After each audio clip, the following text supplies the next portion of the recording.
NoiseNewsUK here at the cockpit with the lads from Don Broco. How are we doing, gentlemen? Really good, thanks, mate. Yeah, Awesome, thank you. And how are you enjoying your biggest headline tour to date? Yeah, it's been insane. Like all the shows have been like really crazy. It's nice to turn up to venues knowing that they're all sold out because there's not that kind of pressure of, oh my god, are people going to come or not?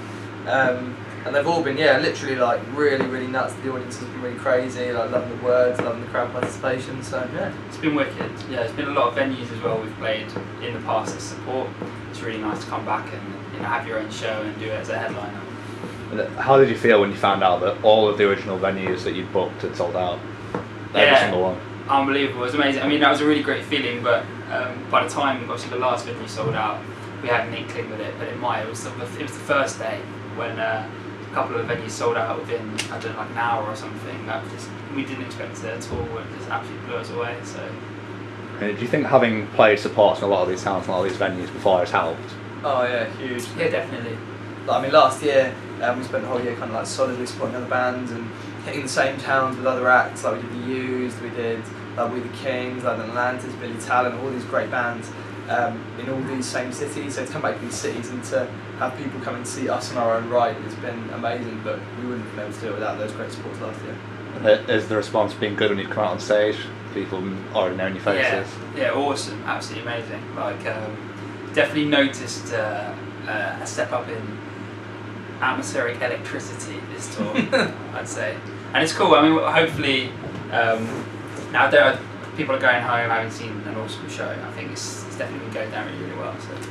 And is it nice to be able to bring out some kind of young British bands with you rather than you being the support? Definitely. Yeah, really nice. I mean, the guys in Mallory Knox, probably need no introduction to most people who know our bands. They're absolutely awesome, smashing at the moment, and they're amazing live. So everyone's looking forward to seeing them every night. And the guys in Hey Vanity, a bit of a newer band, but really awesome. And we've known a couple of the guys for years from touring with their old band, Fake Modo, yeah. So they're good friends of ours as well, so it's awesome to have them out. Now, I'd say the quality of your live show is something that you really originally built your buzz and your reputation on. Did you say that'd be a fair comment? Yeah, I'd say so. Yeah, when we focused on playing live from day one, we sort of, when we first started the band, we spent about, I don't know, maybe 4 months rehearsing before we ever played a gig. And then just went out and just toured with a couple of like sort of demo EPs only to our name. And I think it was maybe 2 solid years of touring and doing the toilet circuit before we ever released a proper CD with a PR campaign and things like that. So our foundations and the initial word of mouth was spread through seeing us live, definitely. And do you feel that you have built that reputation, that live show, the hard way by touring your arse off? I mean, the last year has been like really exciting for us, and like the last year in the kind of public eye, we've really started to explode a little bit. But like it's been 3 solid years before that of literally touring non-stop, the toilet circuit to get to this point. Can you even remember what it's like to spend quality time at home, have downtime? Not really. I mean, it's been we've been away a lot recently, especially the last year. It's been so busy, and this year's going to be so busy as well. Yeah, we don't see that much of our own beds, but that's the way we like it. So. What are your biggest memories of the early days of just, as you said, the toilet circuit, the empty rooms, the dingy shows? With a hairdryer. Yeah, building an attachment out of a plastic bottle that goes on the end of a hairdryer, and so the nozzle fits an airbed attachment. That's good. Sleeping in the van, so sleeping in truck stops. Yeah. Something we're probably pretty glad we don't do anymore. Not getting paid. Yeah, not getting paid anything for shows because not enough people turned up. And I mean, it's something we've been thinking about quite a lot recently, just from being asked interview questions about how there's a crop of bands around us who sort of our peers who we've sort of grown with, and I guess thinking back to the days when we were playing with like Atlantis and Death Havana in community centres to about 10 people.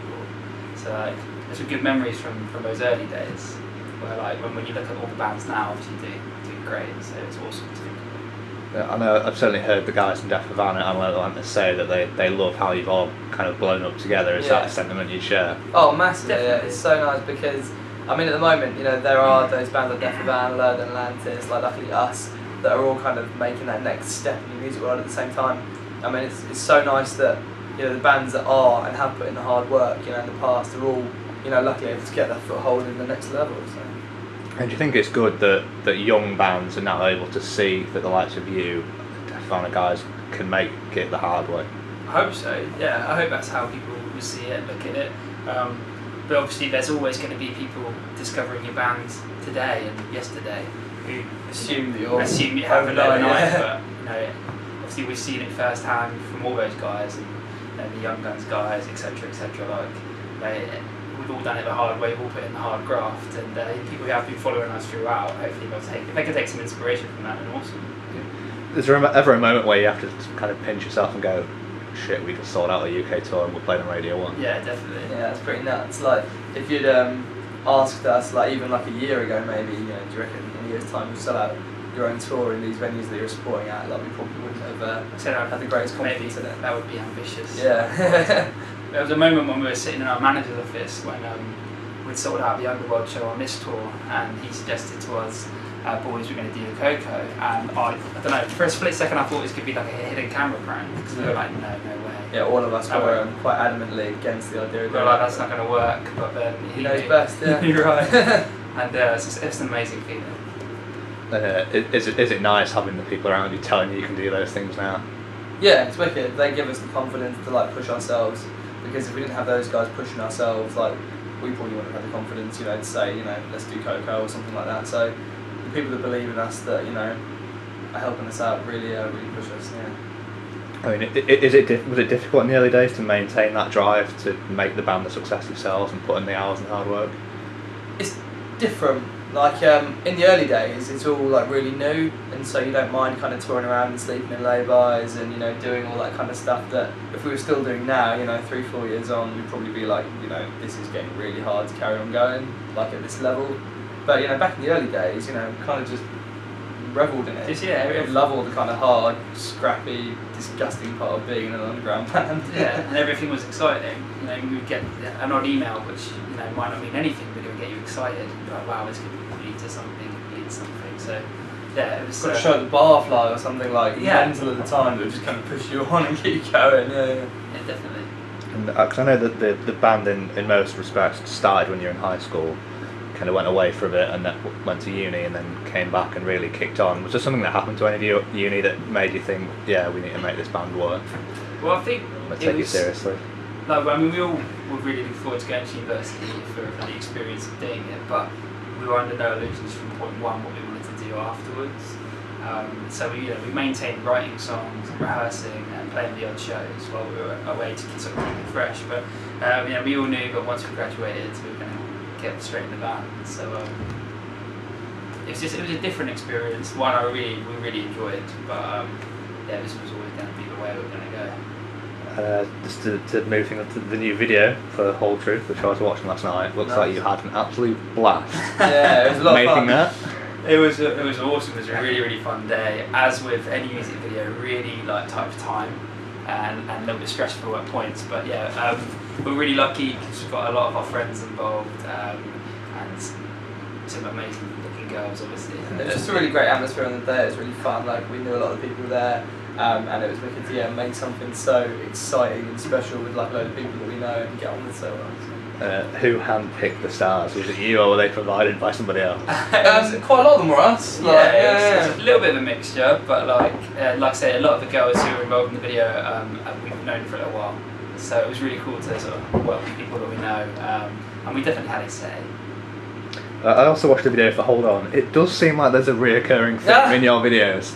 Is it just, how can we pack some fit girls into our video? How can we hang out with some girls? Yeah. That's hard for a video. How can we get some hot girls in the room?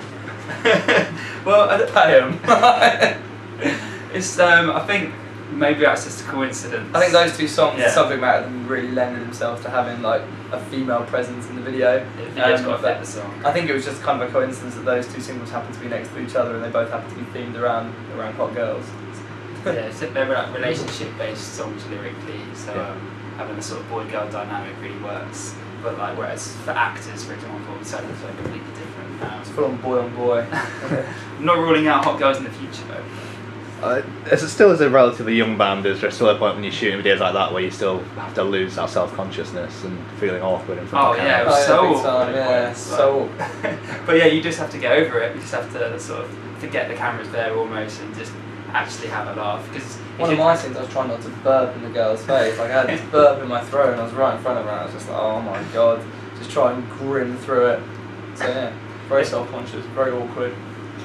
So that's Facade, like, covers it up. that explains why I don't know if there's any reason why you have an odd expression on your face in the video, I guess. He's not stopping himself from puking on it, he just needed to burp. Exactly, yeah. Another thing from listening to some of the songs, your sound is a lot more kind of melodic and accessible than a lot of your peers like Def Havana and Lone Honest Guys and so on. It certainly has a lot poppier edge to it. Is that something which you deliberately look to incorporate to kind of give yourself a broader appeal than maybe the other bands? I don't know, I mean, it's one of those things when you're writing songs, you always kind of draw on your influences and what you listen to, and as a band, like, we listen to a ton of pop music, you know, we're a rock band, and, you know, our roots are always in rock and guitar music. We grew up listening to, you know, alternative stuff, but we're also, like, massively influenced by the big pop hook, you know, that kind of straight up classic melody that's going to, you know, captivate people, and so we just try and fuse those things together, you know, in the only way we know how, so our songs come out rocky with that kind of big pop vibe. And when you're writing, is that something you're always looking for and focusing on, is getting that good killer hook, that big chorus? Yeah, always. Yeah, sort of write it chorus and then build around it, sort of inside out. Almost. If we can't write the chorus, then we sack off the song. Like, we always start with the chorus, and once we've got something that's solid as anything, then we'll put the verse and the later stuff around it. But yeah, it's all about the hook.